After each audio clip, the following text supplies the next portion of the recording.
Hola, muy buenos días, tardes o noches en el que estén viendo este video. Hoy vamos a hablar de un tema que es el hemograma, pero sin antes decir que es la sangre. La sangre es un tejido líquido conectivo que cumple tres funciones en específico, que son el transporte, regulación y protección.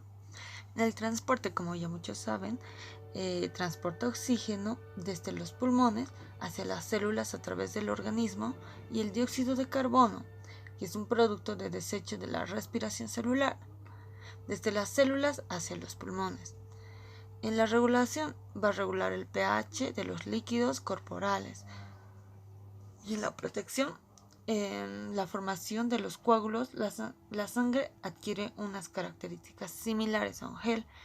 Es una respuesta a una lesión que protege contra la pérdida excesiva de sangre desde el sistema cardiovascular.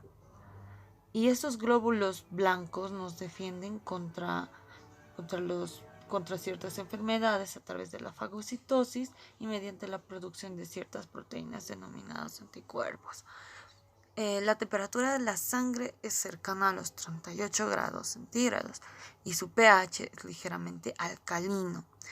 Estamos hablando de que varía desde 7,35 a 7,45. Y la sangre va a ocupar alrededor del 8% del peso corporal. Ahora, el volumen sanguíneo. El volumen sanguíneo es de 5 a 6 litros en un varón adulto. Estamos hablando de una talla promedio. Y de 4 a 5 litros en una mujer adulta, también de talla promedio. La sangre está compuesta por dos porciones. Está compuesta por plasma y por elementos formes. Alrededor del 45% de la sangre está constituida por estos elementos formes y el 55% está compuesto por el plasma. Pero en general casi el 99% de los elementos formes está compuesto por glóbulos rojos. Ahora, en el plasma. El plasma está constituido por 7% de proteínas, 91,5% de agua y otros solutos que llegarían a ser un 1,5%. Ahora, en las proteínas del plasma que ocupan este 7% están la albumina, que es la más abundante, que ocupa el 54%, luego las globulinas, que ocupan el 38%, el fibrinógeno el 7% y otros el 1%. Las proteínas de la sangre son también llamadas proteínas plasmáticas. Ahora, las globulinas como ya dijimos, componen el 38% de las proteínas plasmáticas e incluyen anticuerpos, proteínas defensivas producidas durante la respuesta inmune. Y el fibrinógeno, que es el 7%, es la proteína mucho más importante en la coagulación sanguínea. Y los otros, que representan el 1%, son nutrientes, gases, sustancias reguladoras, enzimas, hormonas, productos de desecho, vitaminas. Ahora, en los elementos formes de la sangre se encuentran los eritrocitos, los leucocitos.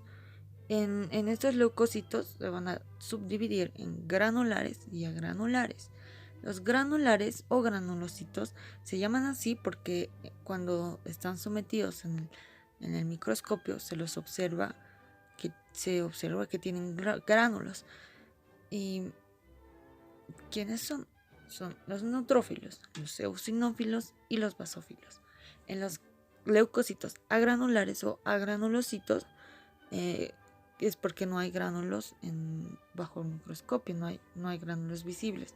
En estas se encuentran los linfocitos T y B y las natural killer y los monocitos.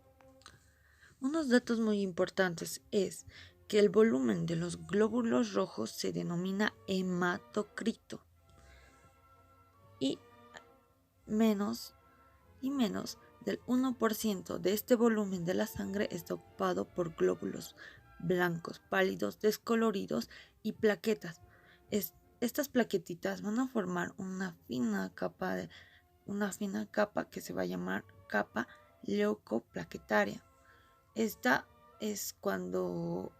va a aparecer entre los glóbulos rojos y el plasma en la sangre centrifugada. Es cuando sacan la sangre en un tubo de ensayo. Ahora, ¿cómo se obtienen las muestras sanguíneas? Primero, por venopunción.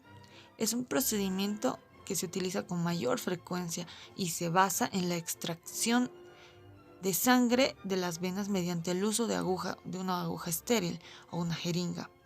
Estas se utilizan en las venas, obviamente no en las arterias porque son más profundas. Y las venas son más superficiales, por lo tanto son más accesibles, ¿no? Entonces, además contienen sangre en una presión mucho más baja que las arterias. La vena que se utiliza con mayor frecuencia es la vena mediana, cubital, en la cara anterior del codo.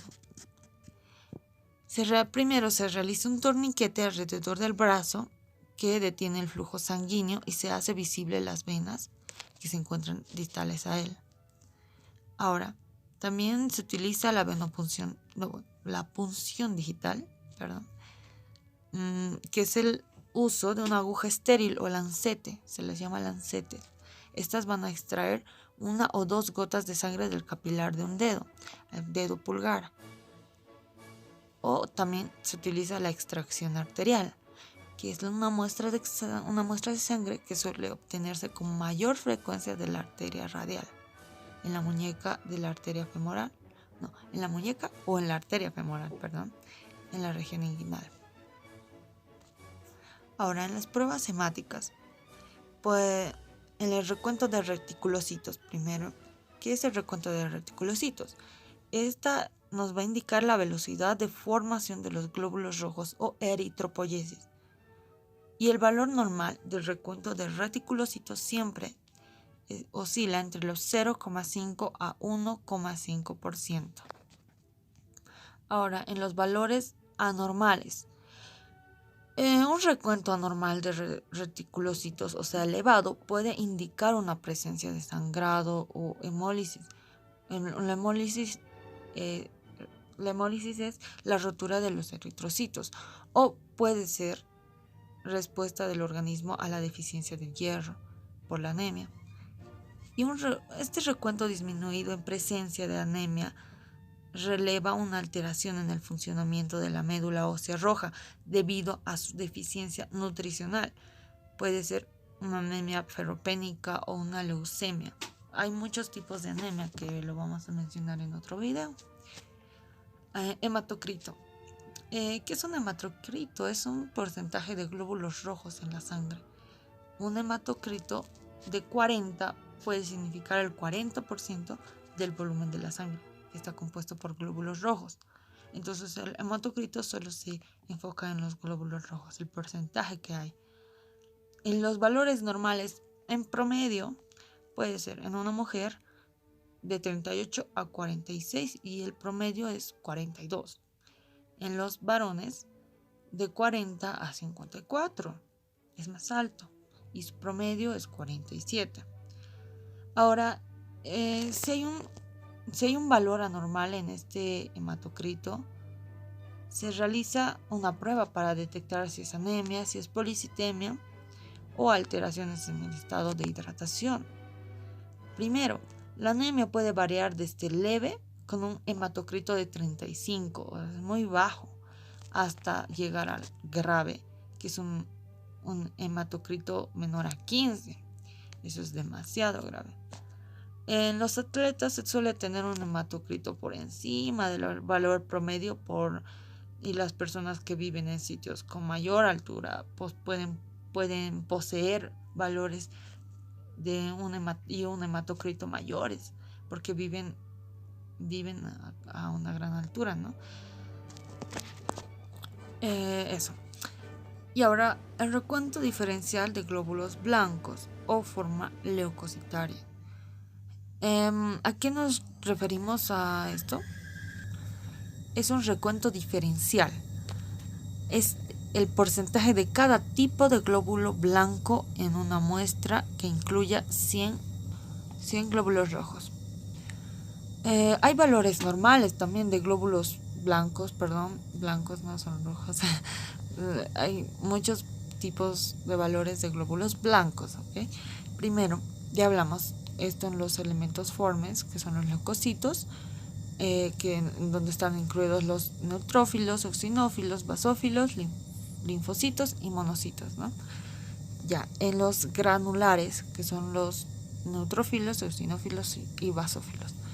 Los neutrófilos tienen que tener un porcentaje de 60-70, es decir, son los más abundantes en la sangre y son los primeros en acudir también. Los eosinófilos son los siguientes, que ocupan de 2 a 4%, y los basófilos ocupan de 0,5 a 1%. Ahora los agranulocitos, que son los linfocitos y monocitos. Estos linfocitos son los más abundantes de los agranulocitos, ocupando 20 a 25%. Los monocitos son los siguientes, ocupando el 3 a 8%. Ahora, los valores anormales de estos glóbulos blancos. Comenzamos con los neutrófilos. Como saben, los neutrófilos ocupan el 60-70%, son los más abundantes. Pero cuando hay un recuento de neutrófilos elevado, puede ser el resultante de una infección bacteriana. Puede ser una quemadura o estrés, o también inflamación. En cambio, cuando este recuento de neutrófilos es muy disminuido, puede estar causado por 3 cosas: exposición a una radiación, ciertas drogas o déficit de vitamina B.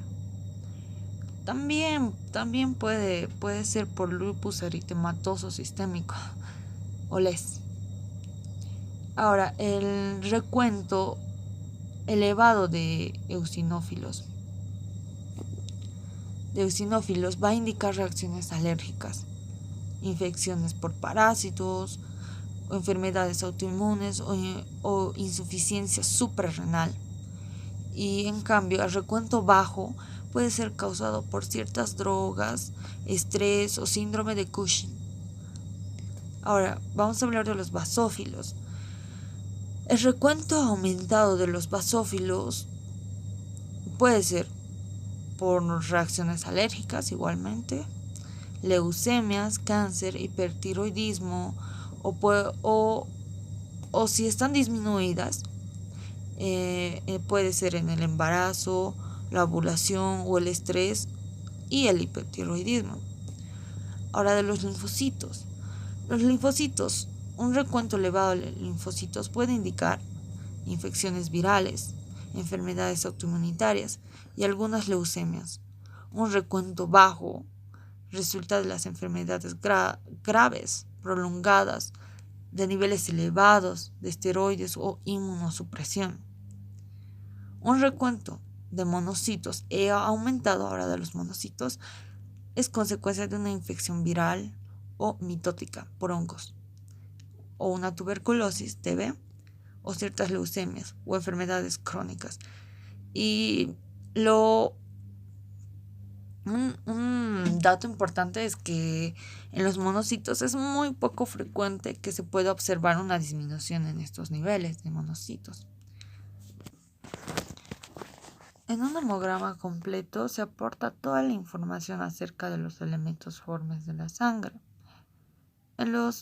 Ahora, en datos generales, los valores normales del recuento de glóbulos rojos es, como ya mencionamos anteriormente, 5,4 millones en un varón por microlitro, ¿entiende?